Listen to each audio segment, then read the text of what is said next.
Bahasa tidak hanya menjadi bagian dari alat komunikasi, tetapi bahasa juga menjadi bagian dari ukuran keadaban bangsa dan negara. Beberapa waktu yang lalu kita membaca survei Microsoft yang menyebutkan betapa kita sebagai bangsa Indonesia ini dinilai sebagai bangsa yang belum berbahasa secara santun, dan bahkan Microsoft menyebutkan bahwa keadaban publik kita diukur dari bahasa sungguh sangat jauh dari idealnya kita sebagai bangsa yang berkebudayaan tinggi.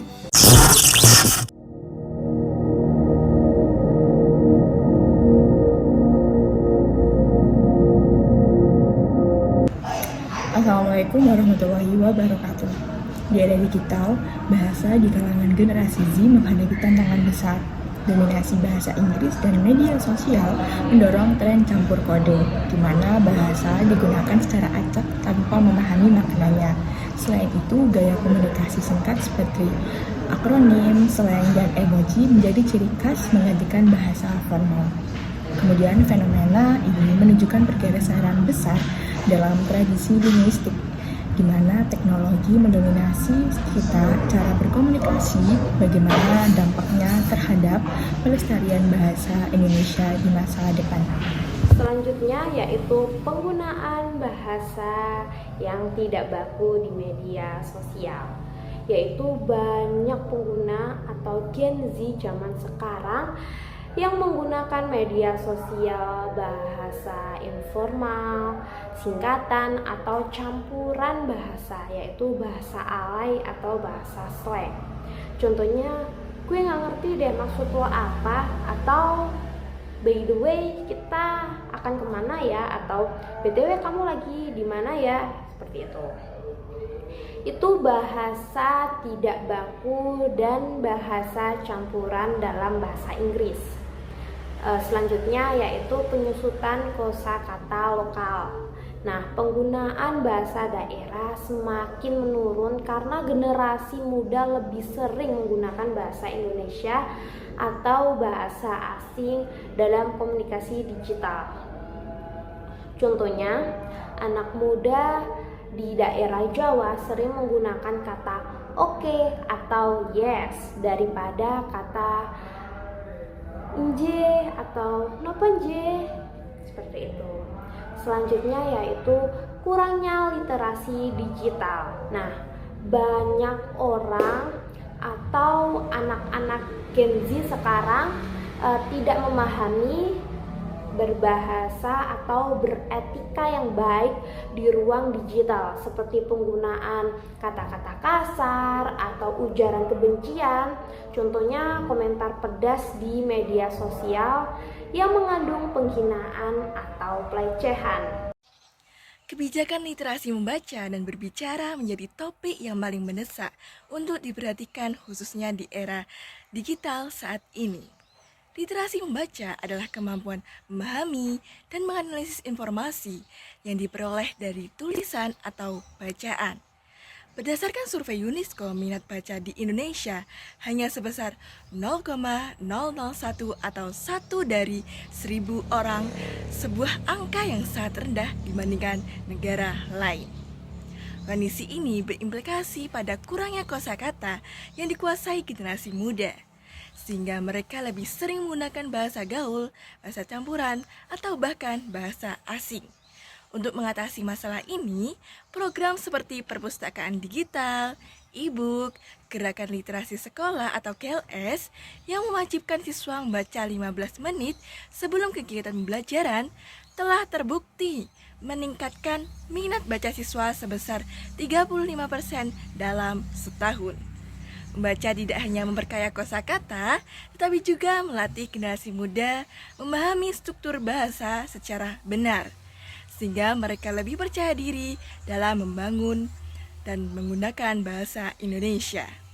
Mari kita bersama-sama mendukung kebijakan literasi ini.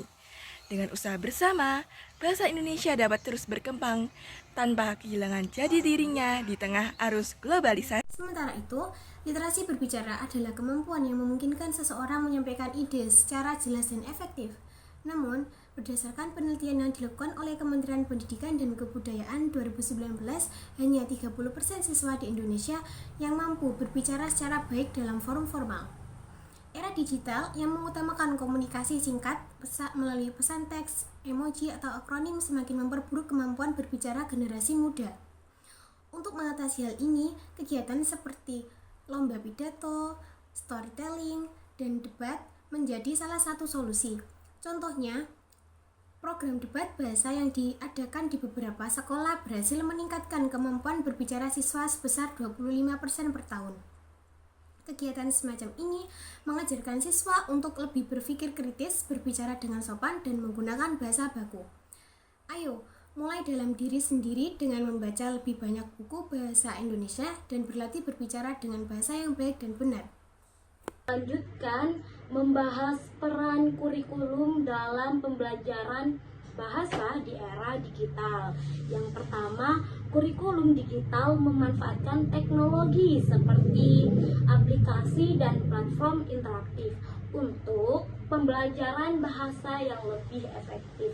Yang kedua, pentingnya literasi digital. Siswa belajar mencari dan memahami informasi bahasa secara online. Yang ketiga, kurikulum memberikan fleksibilitas yang dimana siswa bisa belajar sesuai kebutuhan dengan materi digital yang personal. Selain itu, siswa juga bisa diajak berkomunikasi antar budaya seperti praktik langsung dengan penutur asli lewat platform video. Kurikulum juga bisa memanfaatkan sumber belajar terbuka seperti kursus online gratis untuk mendukung proses pembelajaran. Dan jangan lupa, media sosial bisa jadi alat praktik loh bahasa yang lebih kreatif, misalnya lewat blog atau konten video. Yang terakhir, penilaian berbasis digital membuat tes lebih interaktif dan akurat. Baik, selain itu siswa juga diajak berkomunikasi antar budaya seperti contohnya praktek langsung bersama penutur asli baik bahasa daerah maupun bahasa asing dengan memanfaatkan platform-platform yang ada di media sosial. Selain itu juga kurikulum ini memberikan media pembelajaran secara terbuka kepada siswa, yaitu bisa secara les secara online ataupun memanfaatkan blog atau YouTube untuk proses pembelajaran mereka. Dan tidak lupa, dalam kurikulum ini guru bisa memanfaatkan platform-platform atau fitur-fitur yang ada di media sosial untuk praktik berbahasa secara kreatif dan memberikan contohnya kepada siswa, serta membuat tes ataupun ujian kepada siswa melalui media sosial dengan memanfaatkan fitur-fitur yang ada di sana. Selanjutnya yaitu solusi untuk permasalahan bahasa di era digital.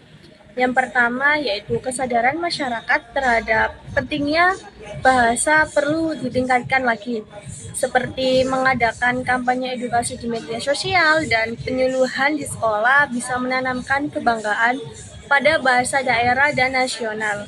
Yang kedua, yaitu literasi membaca juga harus diperkuat, seperti mengadakan gerakan membaca harian di sekolah, perpustakaan digital, dan lomba membaca berbasis media sosial juga bisa membuat generasi muda zaman sekarang ini lebih tertarik. Yang ketiga, kemampuan berbicara juga penting, seperti mengadakan pelatihan public speaking dan lomba debat dapat membantu siswa berbicara lebih percaya diri.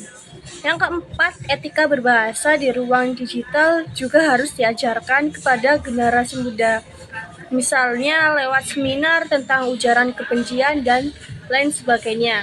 Yang kelima, melestarikan bahasa daerah melalui pelajaran interaktif dan konten kreatif akan menjaga kekayaan budaya kita.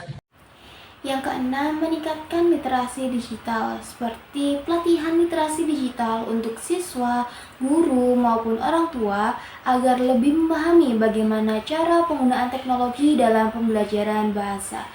Selanjutnya, menciptakan aplikasi pembelajaran bahasa yang interaktif dan ramah pengguna. Yang ketujuh, pemanfaatan media sosial sebagai sarana belajar, seperti mengadakan konten kreatif di media sosial dengan membuat konten edukatif ataupun video pendek berbahasa Indonesia.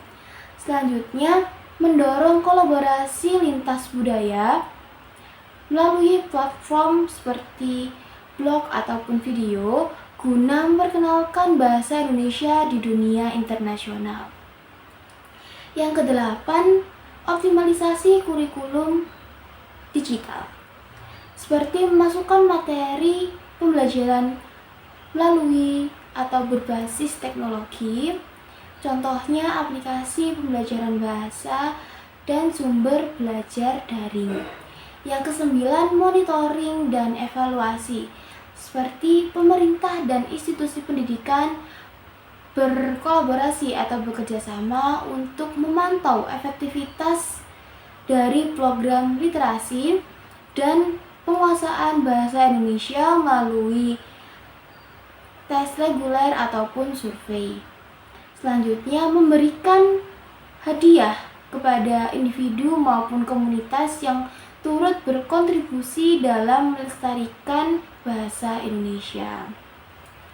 Dengan kombinasi dari individu, institusi pendidikan, pemerintah, maupun komunitas, permasalahan bahasa di era digital dapat diatasi. Dengan begitu, generasi muda lebih percaya diri, lebih terampil, dan lebih bangga menggunakan bahasa Indonesia dalam aspek kehidupan. Selanjutnya yaitu kesimpulan dari permasalahan bahasa di era digital, khususnya di kalangan generasi Z. Adanya perubahan yang signifikan dalam berkomunikasi yang dipengaruhi oleh kemajuan teknologi dan globalisasi. Generasi Z cenderung lebih menggunakan bahasa yang informal, singkat, dan sering menggabungkan bahasa Indonesia dengan bahasa asing atau bahasa daerah. Dalam berinteraksi di era digital, fenomena seperti penggunaan bahasa gaul, campur kode, penyusutan kosakata lokal yang menunjukkan adanya pergeseran dalam kebiasaan berbahasa yang memerlukan perhatian secara khusus dalam proses pembelajaran. Mari bersama Kembangkan bahasa Indonesia untuk meraih masa depan. serta dengan membangun budaya Melalui ekspresi bahasa, literasi.